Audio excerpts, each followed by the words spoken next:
What if everything you believe to be real is fake?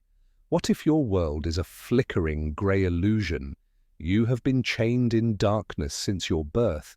You are unable to turn your head around. Behind you, a great fire burns day and night. Objects are paraded before this raging orange fire. Their shadows dance upon the damp cave wall. This wall is the only world you have known. These shadows are the only truth you can see. But what if one of you was finally set free? Imagine this strange subterranean world, a place of profound and absolute ignorance. The prisoners here know nothing else, so they do not even realize they are prisoners. The cold stone presses against their skin, and the heavy iron chains have become a familiar, almost comforting weight. They have been here for their entire lives. Their reality is a two-dimensional performance. Puppeteers, hidden from view, walk along a raised path, holding up objects, a book, a cup, a carving of an animal. These objects intercept the light from the fire, casting distorted silhouettes on the wall in front of the prisoners. The prisoners have no concept of a third dimension. To them, a flat, moving shadow of a book is not a representation. It is the book itself, the very essence of what a book is. The puppeteers' voices echo off the cave walls, and the prisoners believe these disembodied sounds are the voices of the shadows, further cementing their distorted reality. They develop a whole culture around this shadow world. They give names to the shapes, predict their patterns, and even hold contests to see who is sharpest. Those who can quickly identify the passing shadows are hailed as wise and knowledgeable. They are masters of their world, experts in a reality built entirely on illusion. This is the world as most of us experience it according to the ancient Greek philosopher Plato, a world of appearances mistaken for the genuine article. Now imagine one prisoner is suddenly released, his chains fall away with a clang that echoes unnervingly in the silence.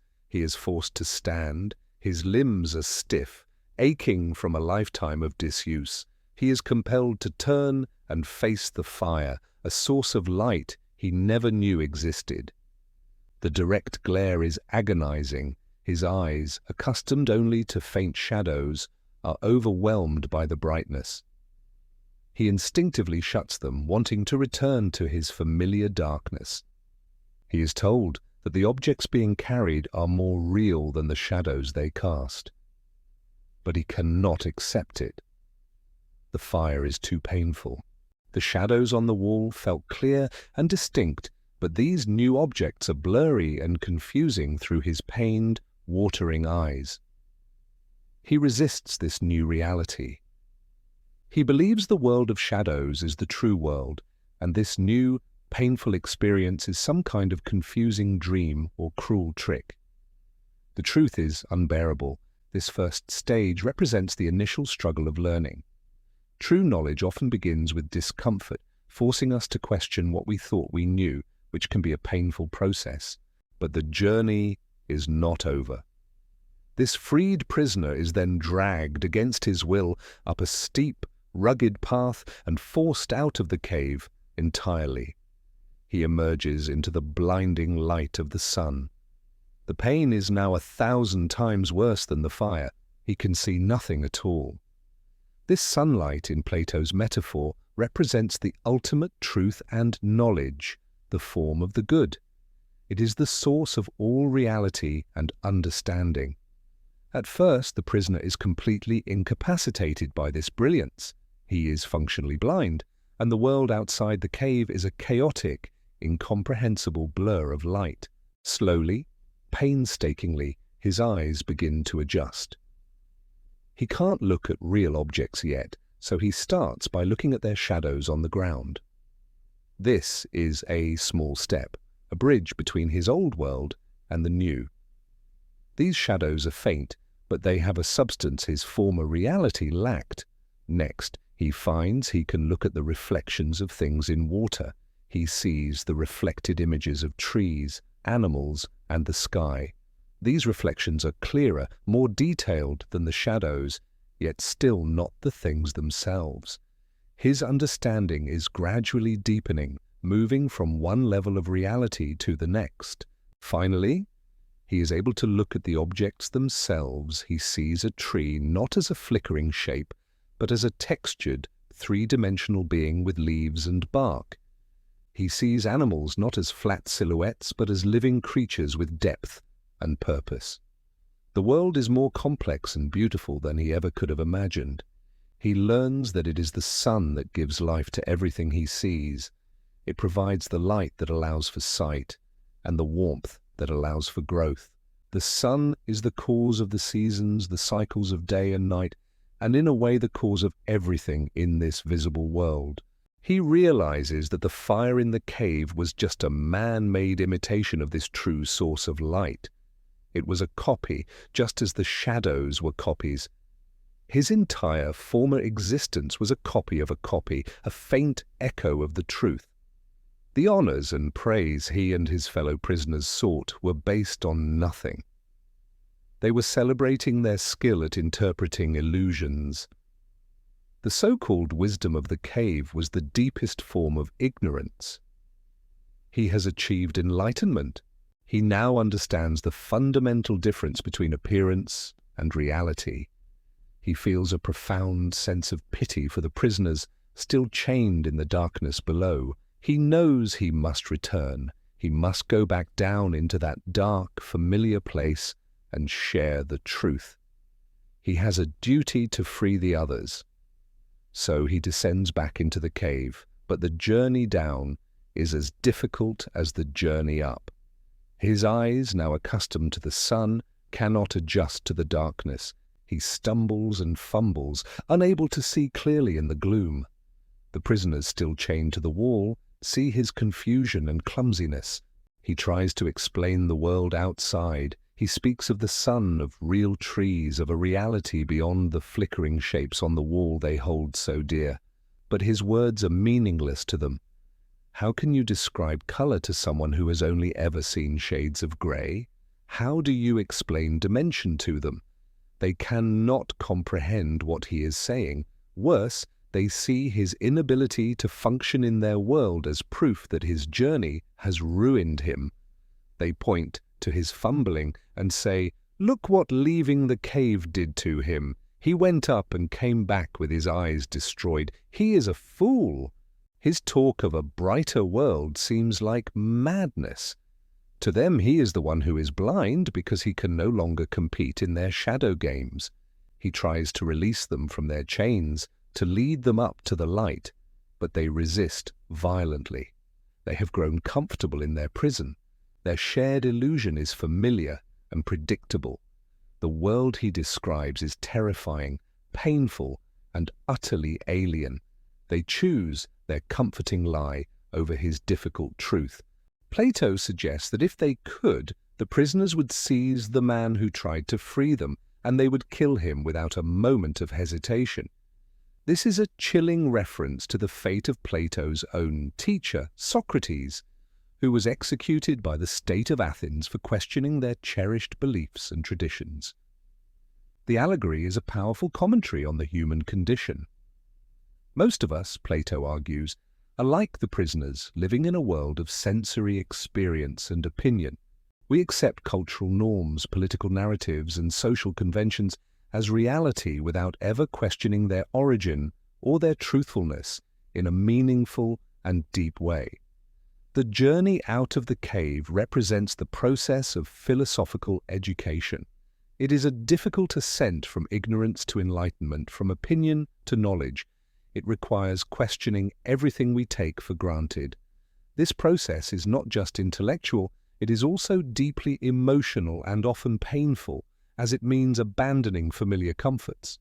The sun represents the highest form of knowledge, which for Plato was understanding the forms, perfect, eternal blueprints of concepts like justice, beauty, and goodness. The physical world we perceive is just a shadow of this higher, more real world of the forms.